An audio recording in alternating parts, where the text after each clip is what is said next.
as pessoas entram em nossa vida. Pessoas entram em nossa vida por uma razão, uma estação ou uma vida inteira. Quando alguém está em nossa vida por uma razão, é geralmente para suprir uma necessidade que você demonstrou. Elas vêm para auxiliá-lo numa dificuldade, te fornecer orientação e apoio, ajudá-lo física, emocional ou espiritualmente. Elas poderão parecer como uma dádiva de Deus, e são. Elas estão lá pela razão que você precisa que eles estejam lá.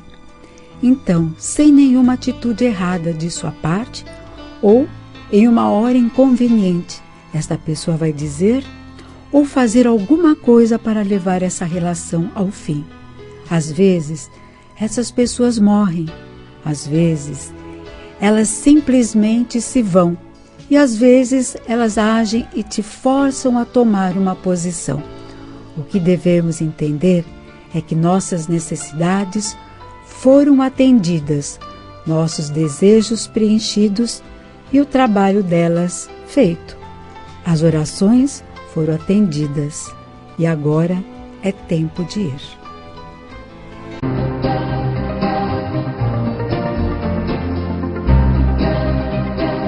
Temos soluções para a sua empresa crescer de forma consciente e lucrativa. Trabalhamos com cartões de visita, folhetos, catálogos, pastas folders, adesivos, envelopes, entre outros materiais. Gráfica Sucesso. Com ótimo atendimento, professores habilitados, equipamentos modernos e de qualidade, a Runner oferece também ambiente agradável para a prática dos exercícios com toda a segurança e propriedade.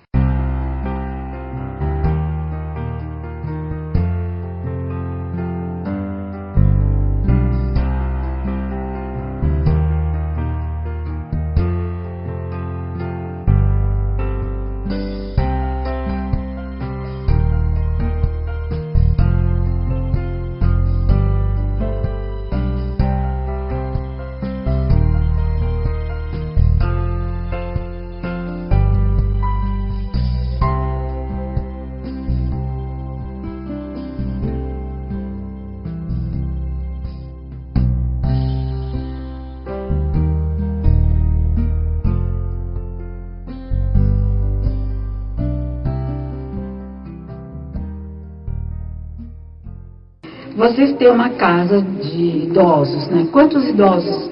Idosas, né? Que são quantas idosas? São 44 no total, né? Nossa capacidade são 44 idosas, né? Inclusive, graças a Deus, estamos somente com uma vaga em aberto, né? Estamos com 43 vovós no momento. E eu posso dizer que é um lugar assim que não é nem uma casa de repouso, Beth. Eu diria que somos lá uma grande família. Onde fica a casa, Márcia? Fica na Vila Mariana, né? Até que é pertinho, né? É perto, na rua Ouvidor Peleja, 126. Fica próximo ao metrô Santa Cruz, né? E é bem centralizado, um lugar bem fácil de acesso. As pessoas que têm interesse de colocar algum idoso na casa, eles podem visitar a qualquer momento, qualquer hora, ou tem um horário específico para visitas? Não, para conhecer a casa, né, nós temos o dia todo disponível, né, das 9 da manhã até as 5 da tarde. Nós temos só um horário restrito quanto à visitação dos familiares no dia a dia, né? Fala um pouquinho da sua loja, como que surgiu essa ideia? Eu trabalho já com traje de aluguel há 20 anos. E há 4 anos atrás, eu com a minha irmã montamos a Esposata Traje. A loja é aqui em Santo André. Ali no Jardim. E no Jardim, o número? 904. E o telefone? É o 4432-0704 e o 4432-1608. Você também tem o seu site, que é www.esposata.com.br. Isso mesmo.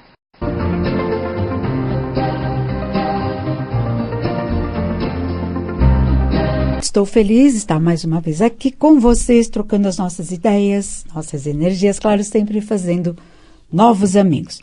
No programa de hoje vamos estar falando sobre a ciência e a quirologia e trouxemos o professor Javier Menezes, que já esteve aqui algumas vezes, que fala quirólogo, é místico e escritor, e vai falar então qual a diferença, o que é quirologia, qual a diferença entre a quirologia e a quiromancia. Como vai, Javer? Tudo bem? Tudo bem. Um bom dia a todos.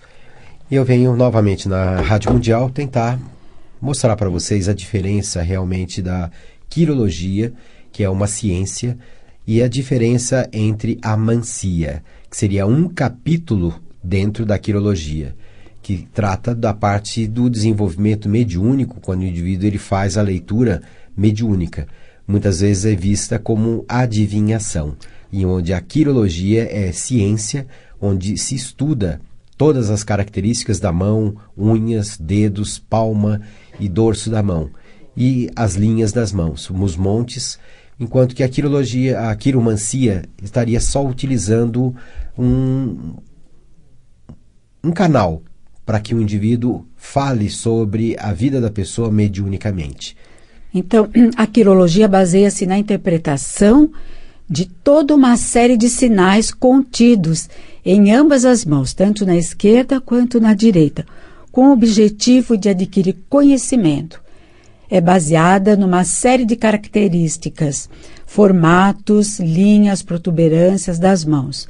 A linha das mãos tem de ser feita como um todo. Por esta razão, é necessária uma interpretação tendo em conta as relações entre linhas e sinais, que é diferente, Exatamente. Né? Porque assim, a mão direita, ela vem mostrar o que você está fazendo hoje na vida. E a esquerda, ela praticamente mostra quais são todas as características genéticas e todas as influências da família sobre o indivíduo no presente. Então, o que acontece na esquerda seriam todos os projetos que você veio para se executar. Porém, você tem o livre-arbítrio e a direita muitas vezes muda. Então, podemos dizer que a esquerda é passado, a nossa mão esquerda é passado e a nossa mão direita é o presente? Poderíamos usar esses dois termos. Apesar que muitas vezes você utiliza... Porque assim, a esquerda muitas vezes... As duas mãos. As duas mãos, porque assim, ao centro da palma nós temos o presente do indivíduo. Então, o presente ele está tanto inscrito na mão esquerda como na mão direita. E muitas dos acidentes, das coisas que a gente muda em função do que está acontecendo. E altera na esquerda e altera na direita. Né? Assim, agora, um exemplo bem típico, né? É assim, olhar assim, no próprio livro, em 83, foi feita uma leitura onde a linha da mão, da vida e do destino estaria sendo alterada. Onde eu poderia sofrer um acidente. E quando foi aos 40 anos, que eu nem estava me tocando sobre isso, houve o acidente. Limpou todas as linhas da mão. E houve uma ruptura, tanto na esquerda como na direita. E todo esse processo, assim, foi feito a nível científico, onde eu, através de um curso que eu fazia de psicologia, que a minha formação é psicólogo, e eu tive contato com uma psiquiatra chamada Dr. Charlotte, que me passou a técnica, utilizando a comparação do THP, que seria um teste que a gente usa em psicologia, onde a gente analisa as linhas, se elas são profundas, se elas são superficiais, se elas são inscritas ou não inscritas, e ela fazia o estudo entre mãos de primatas e de pacientes psiquiátricos. Infelizmente, ela faleceu em 86. E ela me passou todas as dicas que eu poderia estar usando e pediu que se eu podia dar continuidade nesse trabalho dela. Depois de tudo isso é que realmente eu vim ver que as mãos realmente mudam. E eu passei Quer dizer, você sofreu um acidente que modificou todas as linhas da sua... E assim, como eu tinha todas essas mãos, esses borrões já arquivados, no dia do acidente eu olhei para a mão e falei, aquilo que foi feito como sendo uma previsão realmente aconteceu. E eu fiquei espantado de ver como as linhas, o excesso de linha que eu tinha na mão, como é que elas se apagaram. E a gente também vê mãos de mortos, quando o indivíduo começa a entrar no processo de morte, as linhas vão se apagando. Então, assim, é uma grande pergunta que as pessoas fazem na hora de uma análise de mão. Eu vou ter uma vida muito longa?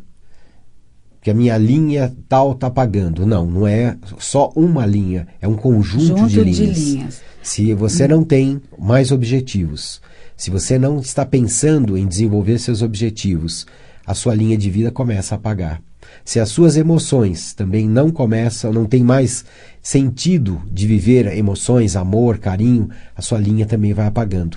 Então, a importância de a gente estar sempre reconstruindo as nossas linhas. Assim, existe também uma outra técnica que se faz a criação das linhas. E eu passo essas informações durante esse mini curso que eu vou estar fazendo na Nirvana. É isso mesmo. Xavier, existem vários tipos de mão. São praticamente assim, eu classifico, são 7, de 7 eu fico com 7. Com 5, né? Ah, sim. Terra, água, fogo, ar e a mão mista, né?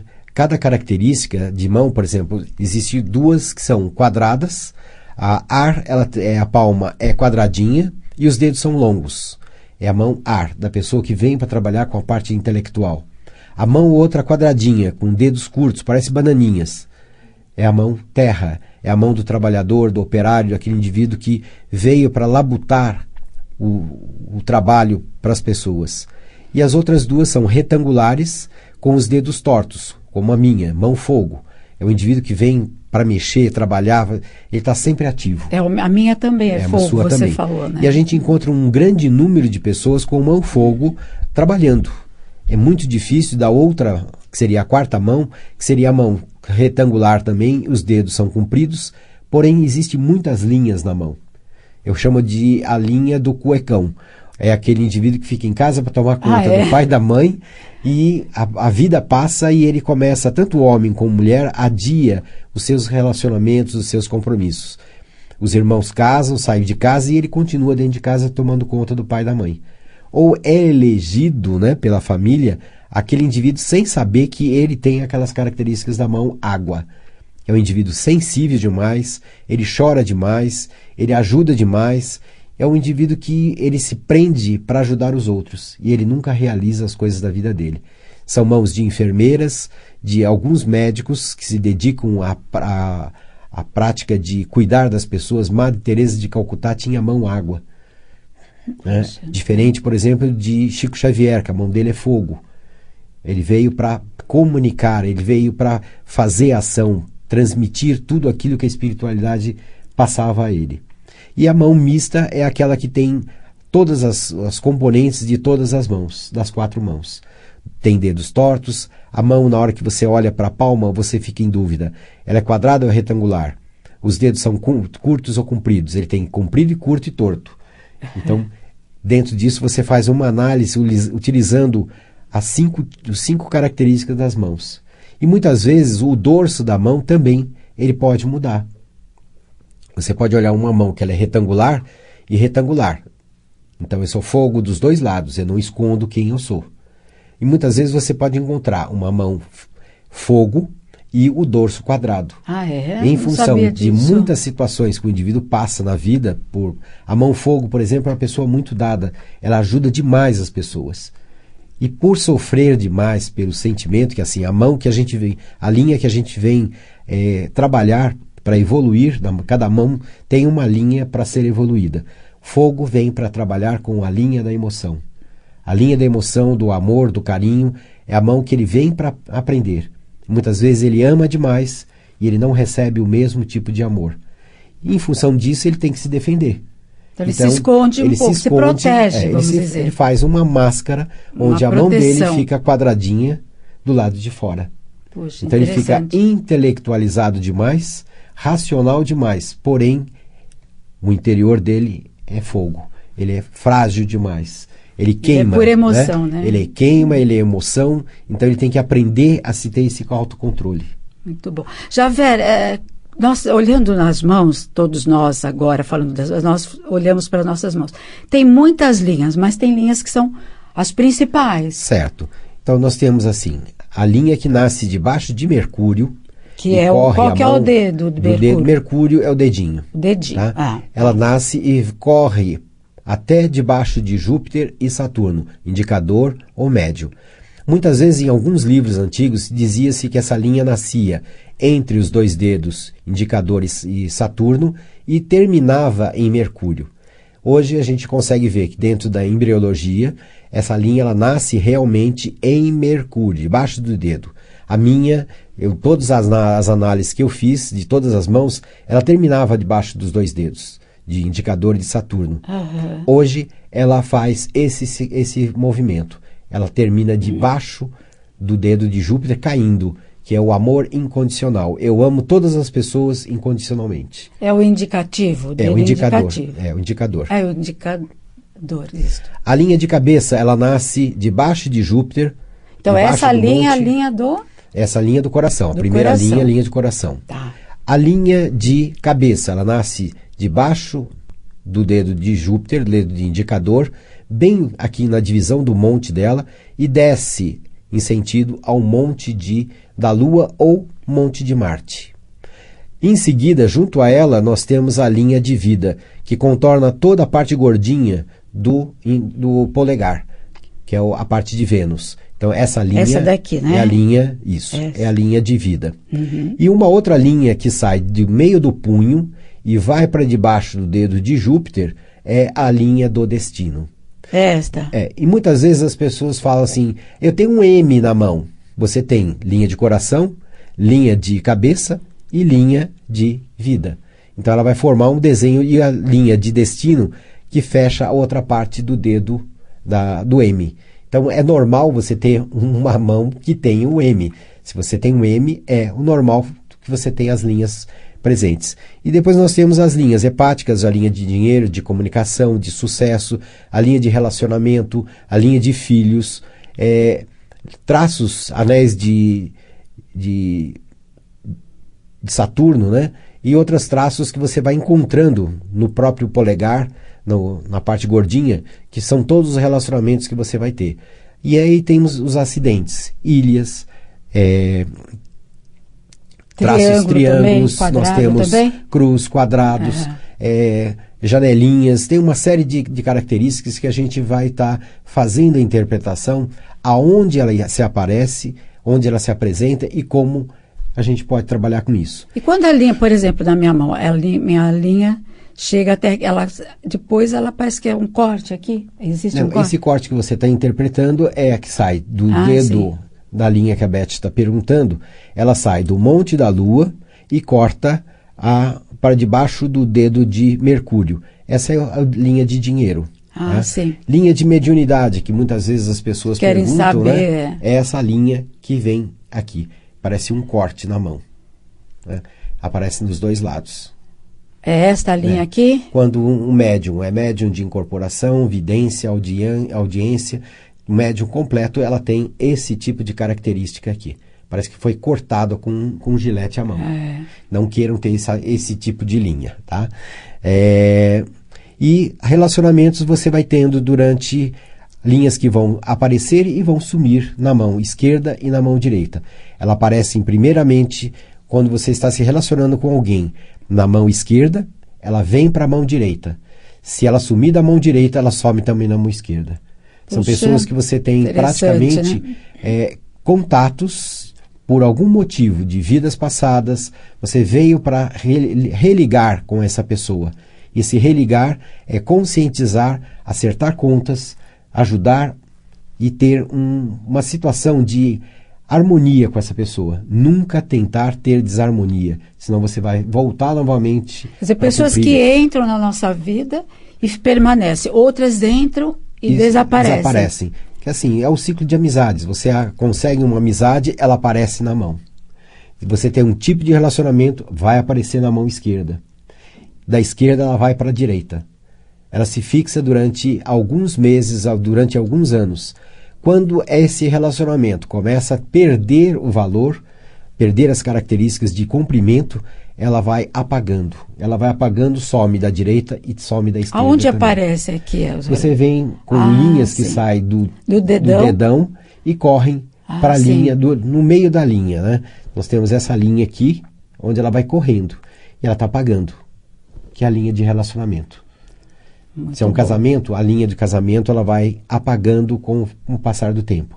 E se você tem uma separação, ela realmente apaga. Ela desaparece. Desaparece. Né? Agora você também fala dos montes. Isso, cada monte tem... Esses gordinhos que nós temos, né? Nós temos os ápices, que são embaixo de cada dedo, nós temos parecem umas almofadinhas. É isso. É a parte gordinha. Então nós temos de Júpiter, que seria o indicador, do Médio, do Apolo, do Mercúrio.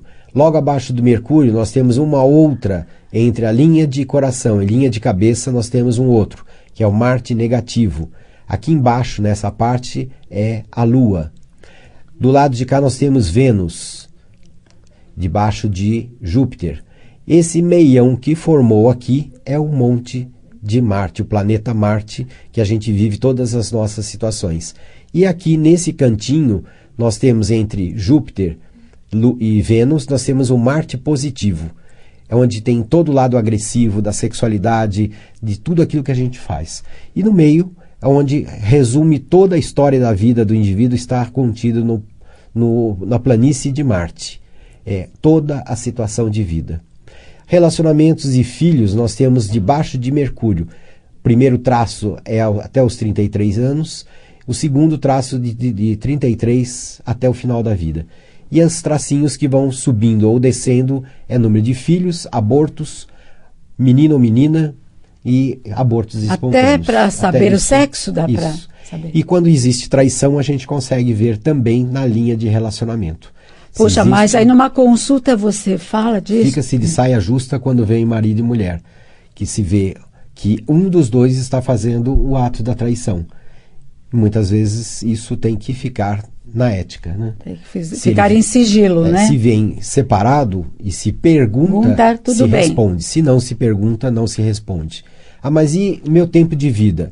O tempo de vida é totalmente conversado com relação à linha de vida. Se ela começa a apagar, linha de cabeça começa a apagar, linha de coração fica muito sutil e destino começa a apagar. É muito comum de ver a mão de um aposentado. Um ano antes desse indivíduo aposentar, todas as linhas estão muito marcadas, porque ele tem compromisso financeiro, ele tem compromisso com a família, compromisso com o serviço e pensa em continuar trabalhando. Continua com objetivos. A partir do momento que ele assina o contrato de demissão, tudo isso começa a entrar num processo de apagar. Ele vai colocar o pijama, vai ficar de chinelão, olhando a televisão ou jogando dominó na pracinha da esquina. É verdade. E acaba, até assim, no caso de vícios, nós temos também aonde a gente vê esses tipos de vício. De droga, de pós, de cigarros, de sexo, tudo isso a gente vê na palma da mão. E esse curso você vai falar também das unhas? Das 9 ao meio-dia. Das 9 ou das 10? Das 9h30 ao meio-dia, a primeira turma. E uma segunda turma, para quem não conseguir vir na parte da manhã, das 14 às 16h30. E o preço é simbólico? Simbólico. 2 hambúrgueres e um refrigerante. E um refrigerante, paga-se esse mini curso, onde você vai ter uma introdução do que é a ciência da quirologia. E quem quiser se aprofundar mais, tem o livro para ser comprado, adquirido na Nirvana. Aí o pessoal pode até estudar mais, se aprofundar. E aí, na página 36, você vai colocar a impressão da sua mão esquerda, onde você vai começar a fazer todo um levantamento, o diário de bordo da sua vida. A partir desse carimbo, você vai conseguir entender todas as mudanças que acontecem diariamente nas suas mãos. Puxa, que bacana. Então dá para acompanhar, né, Javé? Então vamos reforçar sábado Nirvana. Na Nirvana, vamos ligando para o telefone 42297444. A Inês está lá prontinha para anotar os nomes e os 2 horários, das 9h30 ao meio-dia e das 14 às 16h30. Deve comparecer, gente. Se você deve também ligar, agendar, e se você não puder comparecer, pode haver algum imprevisto, você liga desmarcando, porque sempre nós temos uma lista de espera. Dê oportunidade àquele que realmente tem interesse, não tire o direito desse que tem interesse de permanecer, de frequentar o curso, né? Javé, muitíssimo obrigada. E okay. Telefone 42297444, deve agendar, deve ligar para lá, porque nós já tivemos classes superlotadas e não foi interessante. Então, nós resolvemos dividir em 2 turmas. Então, faça esse favor, ligue e, se não puder comparecer, desmarque para dar chance para outros que desejam fazer o curso.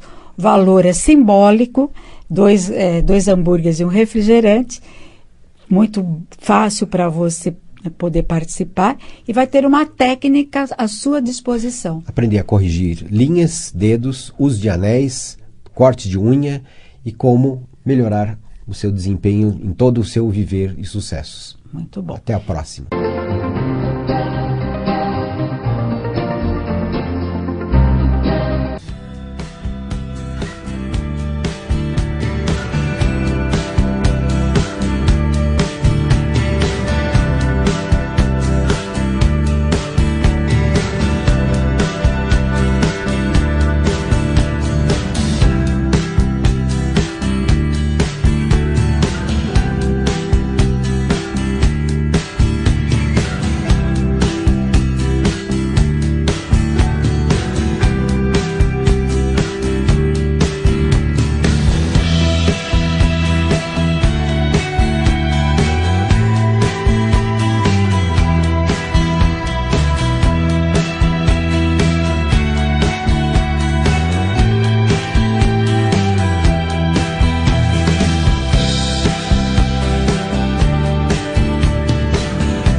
Vocês que não conhecem a Boutique Quick Show, tem que vir conhecer, mais de 9 mil peças para vocês.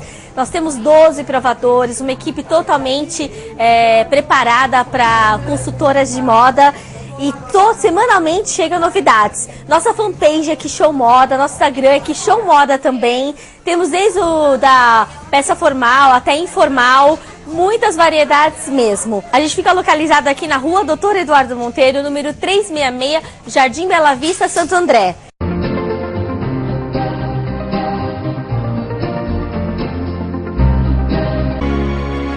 Dê mais às pessoas, mais do que elas esperam, e faça com alegria.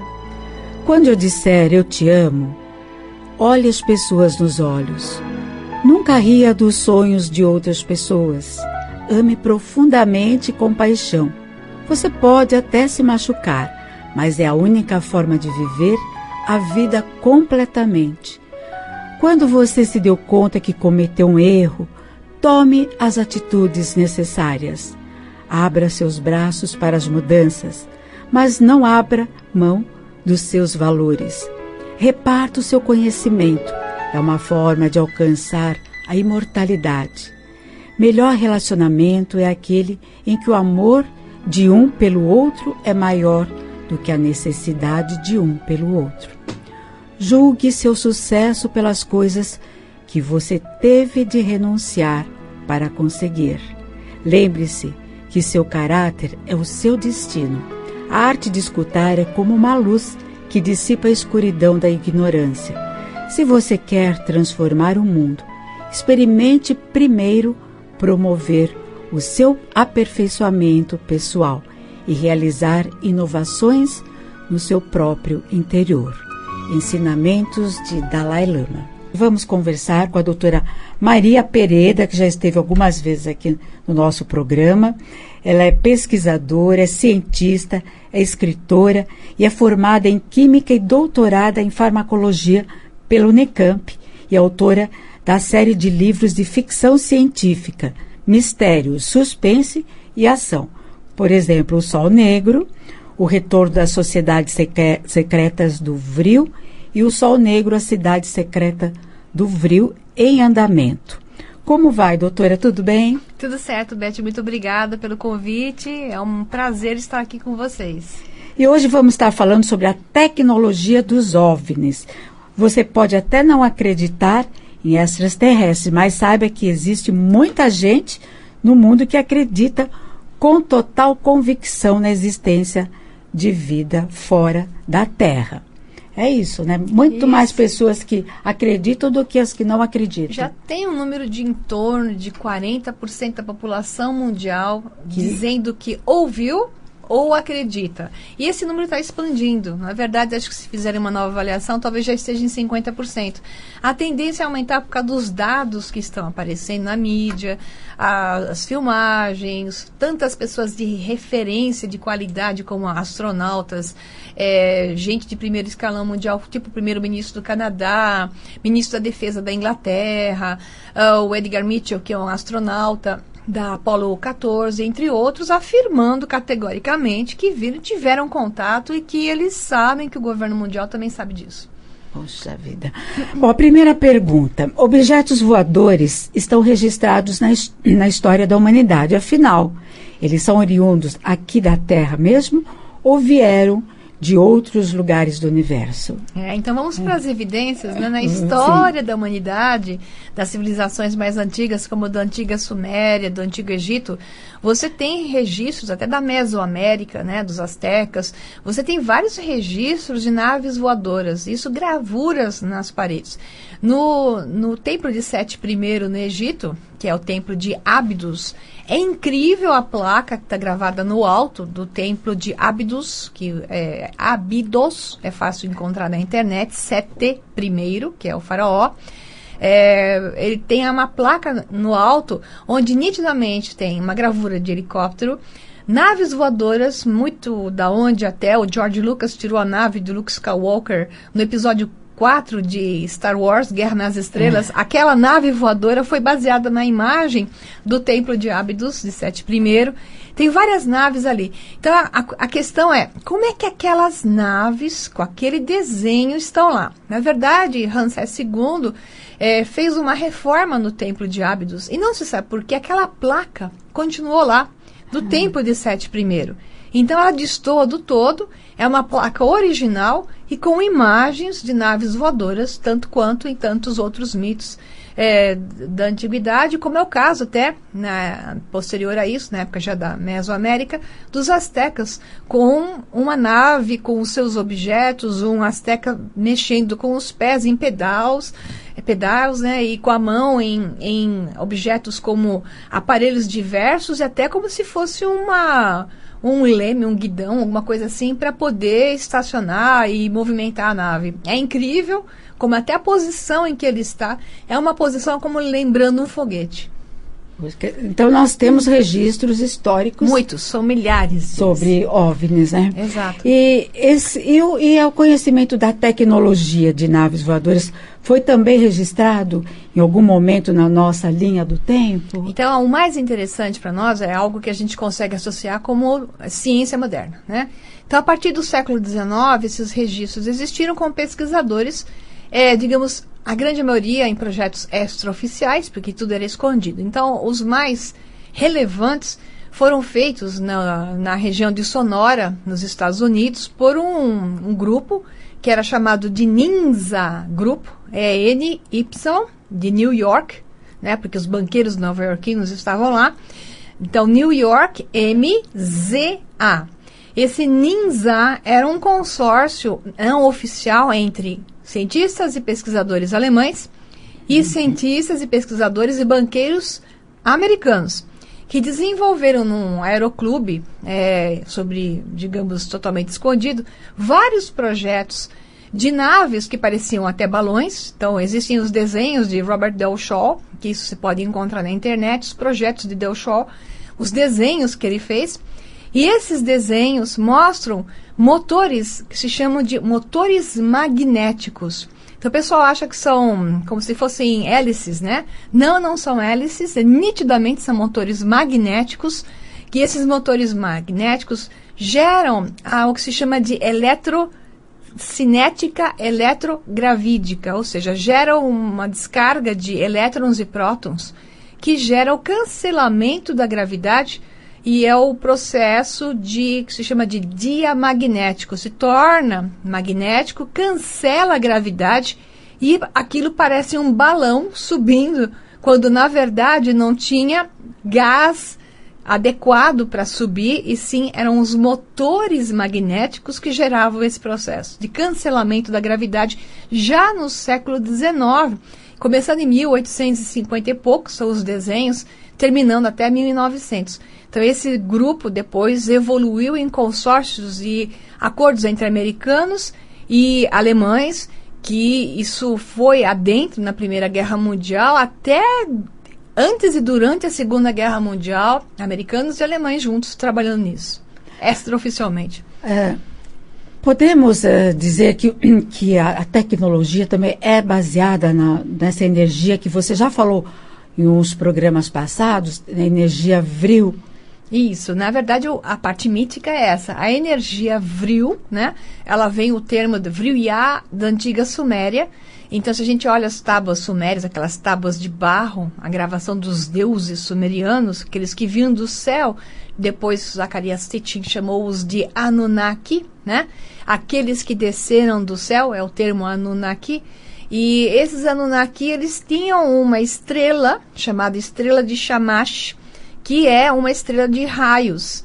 E esses raios formavam uma abóboda celeste de brilho, assim, e ali você via vários raios, eles conduzindo com aparelhinhos raios. Daí veio a mitologia grega de Zeus e o raio de Zeus jogando, né, através de cima do Monte Olimpo, o seu raio nos pobres mortais que o desobedeciam. Ou na Índia antiga dos Vedas, você tem os vários deuses como Shiva jogando também lançando raios sobre os pobres mortais que também entravam em guerra com aqueles que ele protegia, por assim segue. Então a energia vril é uma energia que permeia o universo. É uma parte mitológica que depois foi chamada de éter. E que hoje os cientistas, pelos alquimistas e filósofos esotéricos, chamavam éter. Né? Éter. E os cientistas hoje chamam de vácuo. Então eles chamam até de vácuo quântico. E depois surgiram outros nomes, como energia escura e da onde se origina a matéria escura. Então são só terminologias que significa que o universo é todo permeado por energia. Essa energia se divide em vários tipos de energia. Então, no caso dos OVNIs, já no século XIX, entrando no século XX, você tem os cientistas que desenvolveram, a partir dessa energia, no conceito mitológico da energia vril, desenvolveram a energia eletrocinética, eletrogravídica, que é a eletricidade gerada por eles, cancela a gravidade e gera cinética, que é o movimento, a propulsão. Então é chamada de propulsão eletrocinética. É fazer com que o veículo, que quando cancela a gravidade, ele suspende no ar e desliza para um lado ou para o outro. Puxa. Então, bom, eles já tinham todo esse conhecimento, né? Sim, os antigos povos dessas regiões, como eu citei, tanto egípcios como sumerianos, com certeza eles tinham esse conhecimento, se perdeu no tempo, resgatou-se essa informação a partir do século XIX em grupos cientistas que juntavam mitologia, história e espiritualidade, digamos assim. Mas muitos cientistas desapareceram, né, da história. Eles foram apagados da história, né? Então você tem vários, como o caso do Nikola Tesla, que trabalhou profundamente na parte de naves voadoras, a própria Maria Orsec, que era uma membro principal da Sociedade Vril, que depois virou a Sociedade Vril nazista, mas ela sempre se manteve à parte da questão de guerra, sempre o foco dela era a ciência, desenvolvimento de naves voadoras. O Dr. Otto Schumann, Karl Chapeller, Victor Schauberger, esses alemães fantásticos que criaram motores, estão registrados na história, motores ligados a essa eletrogravídica, que criavam um vórtice a partir de mercúrio, que como eram os Vimanas, as naves voadoras dos hindus do passado. Então, motores que oxidavam metais, no caso do mercúrio, gerando esses elétrons para a propulsão. Todos eles a partir de um motor como se fosse uma serpentina que usava magnetos, você tem que usar sempre digamos, ímãs potentes para gerar essa descarga com eletricidade, ímãs. Você tem então a formação de um plasma. Então o plasma é um outro estado da matéria. Então você tem o sólido, líquido, gasoso, e o outro estado da matéria é o plasma. Esse estado de plasma é onde está a grande força energética que nós podemos utilizar, e uma imensidade de motores de plasma foram criados e apagados na história, porque eles vão brigar com a questão do petróleo, né? Então, o petróleo não existia até então, né? Existia, porque no século XVIII, XIX, você já tinha exploração, você tinha Henry Ford já com seus carrinhos, né? Sim. Os seus Fordinho, Bigode e Companhia Limitada, que já utilizavam gasolina e depois diesel. Então, esses motores a explosão, quando você tem um motor a explosão, você queima o combustível e gera esses subprodutos poluentes, né? Quer dizer, tudo vindo do petróleo, né? Isso, que causa todos esses danos. Poluente para o planeta, não só por causa dos subprodutos que poluem, né? Como gás carbônico, chumbo e outras coisas que saem desses subprodutos, mas porque o motor a explosão é agressivo para o campo eletromagnético da Terra. Enquanto que você, usando a energia do plasma, né, ou energia gerada pelo campo de elétrons e prótons, que gera essa supercondução para as naves, é um processo benigno. Ele não tem som, ele carrega a atmosfera energeticamente, é bom até para o nosso organismo, porque nós somos seres de plasma, né? O nosso corpo etérico, nossa parte não física é um plasma. Então, essa energia toda, quando nos é devolvida, não só para nós, você vê aquelas fotos de foto Kirlian de planta, você pega uma florzinha e tira uma foto Kirlian dela, aquela foto que sai aquela luz em volta aquilo é o campo de energia. Então, esse pessoal do século XIX sabia que havia um campo de energia que permeava tudo do universo, desde matéria, a física visível, a matéria invisível. Esse campo de energia é uma imensa fonte de energia livre para nós, e sabemos disso há tempos e sempre foi impedido por banqueiros, por industriais. Que não tem interesse, né? Que querem nos dar uma coisa que se chama energia de fontes não renováveis, de algo que é escasso, para que nós tenhamos sempre medo, presos a uma condição que gera problemas, porque o problema tem que ser resolvido, então gera mais dinheiro, gente trabalhando em cima.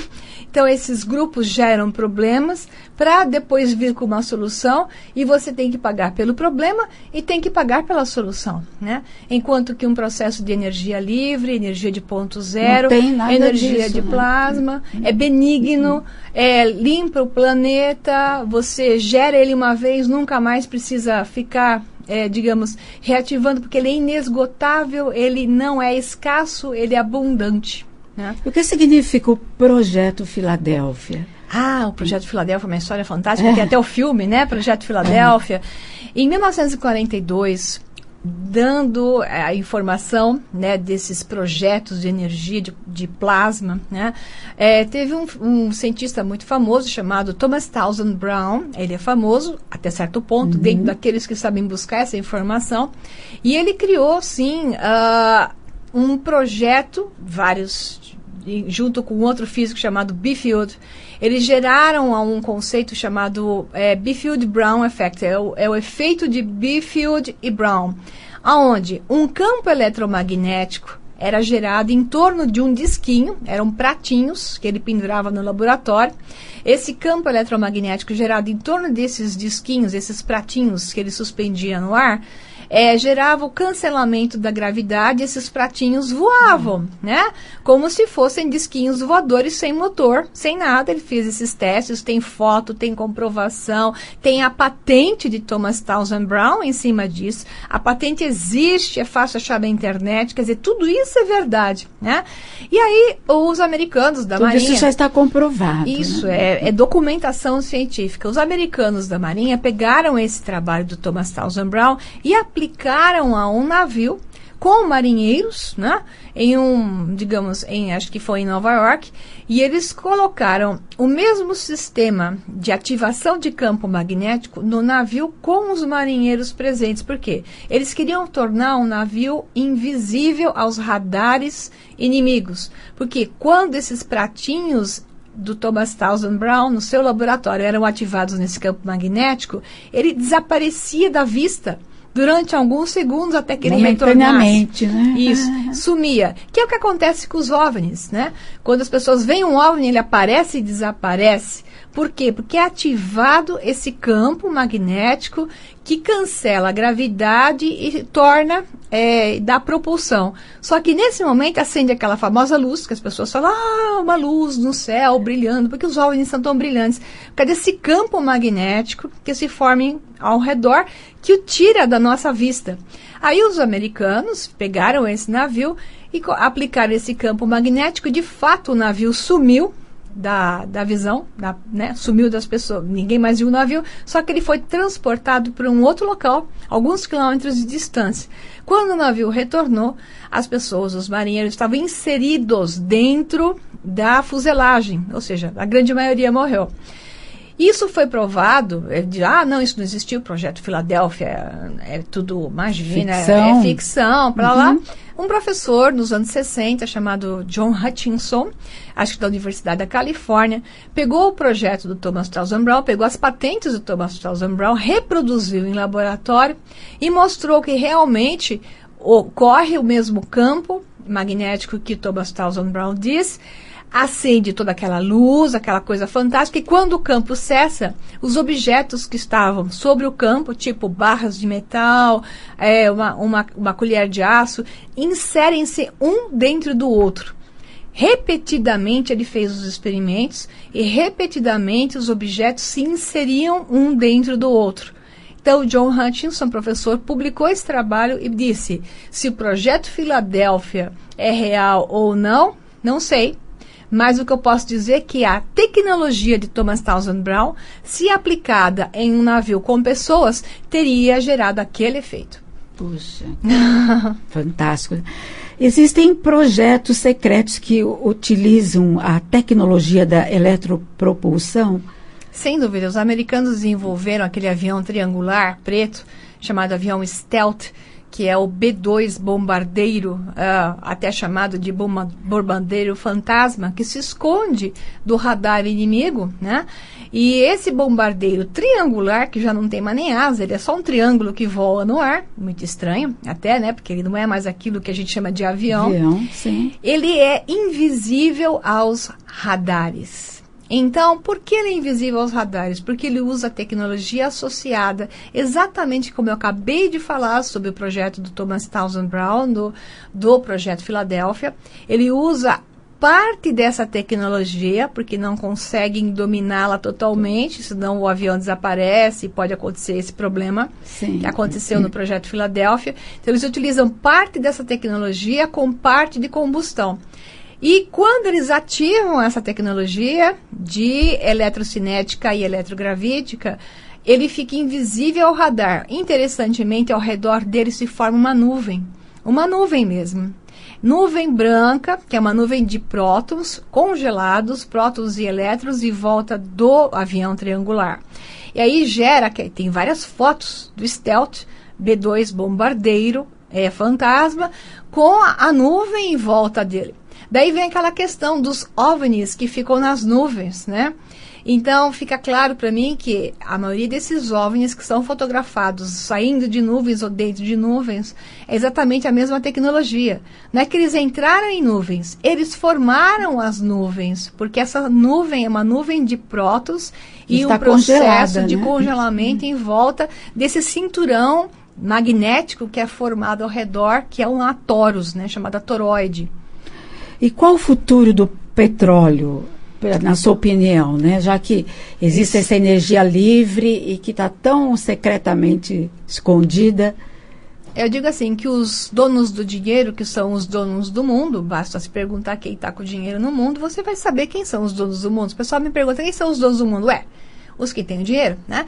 Esses donos do dinheiro ainda estão financiando o petróleo até a sua total escassez, porque o petróleo está acabando, né? Tem certas regiões do mundo que eles foram privilegiando em retirada, mas existe um tempo, alguns supõem até 200 anos, para que todo o petróleo da Terra diminua. Paralelamente a isso, todos esses outros projetos que já poderiam estar funcionando foram suprimidos, mas eles vão deixar que um outro projeto que já vem devagarzinho, tendo a tendência de substituir o petróleo, que também vai ser controlado por eles, que é o projeto dos supercondutores metálicos, né? Então, esses supercondutores metálicos será a substituição do petróleo, e é por isso que o ouro está subindo de preço, que a platina, a série da prata está subindo tanto de preço, estão sendo retirados do mercado, né? Eles estão sumindo do mercado para que toda a reserva desses metais, série 1 e 2, para supercondutores,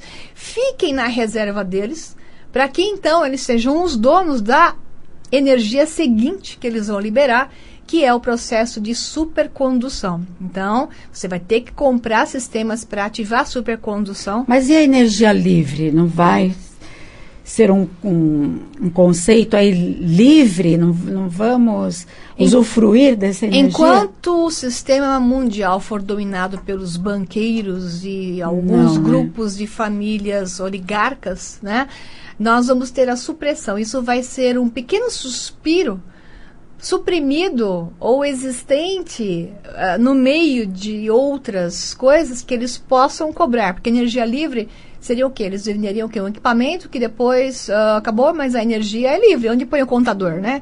Onde que põe o medidor de energia do seu consumo? Então, eles não poderiam cobrar, né?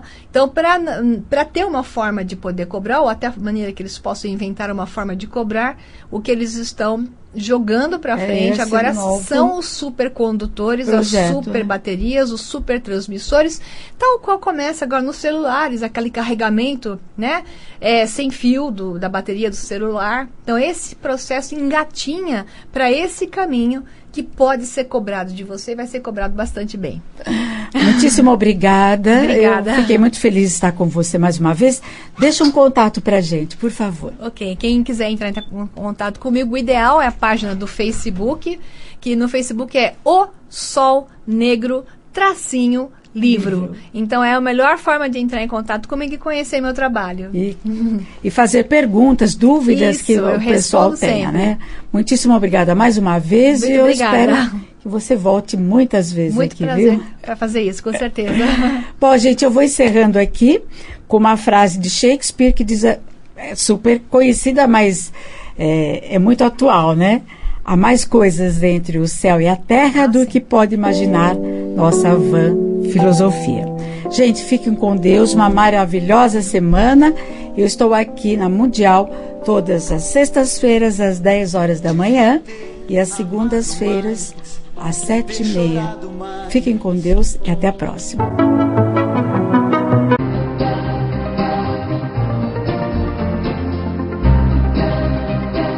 Temos soluções para a sua empresa crescer de forma consciente e lucrativa. Trabalhamos com cartões de visita, folhetos, catálogos, pastas folders, adesivos, envelopes, entre outros materiais. Gráfica Sucesso. Com ótimo atendimento, professores habilitados, equipamentos modernos e de qualidade, a Runner oferece também ambiente agradável para a prática dos exercícios com toda a segurança e propriedade.